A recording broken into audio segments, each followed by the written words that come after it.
Hello guys and welcome back. Today I'll show you how to download ds4windows. Go to GitHub and download the latest version of ds4windows. Extract the folder to an easily accessible location, preferably on your desktop.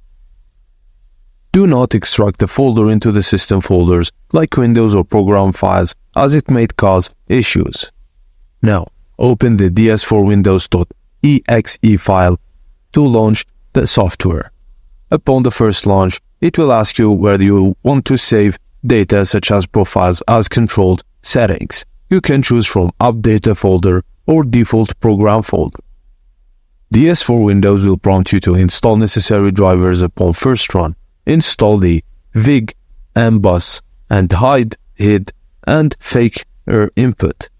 After installing the drivers, click Finish to complete the installation process, and you can now connect the controller like ds4 or ds5 via USB or Bluetooth. If you're facing issues with your Bluetooth connection, refer to the provided troubleshooting guide. And that's it guys. Do not close the application while connecting your controller, and if your controller isn't working properly, refer to the troubleshooting guide provided by ds4windows. Thank you for watching, and please don't forget to like and subscribe for more.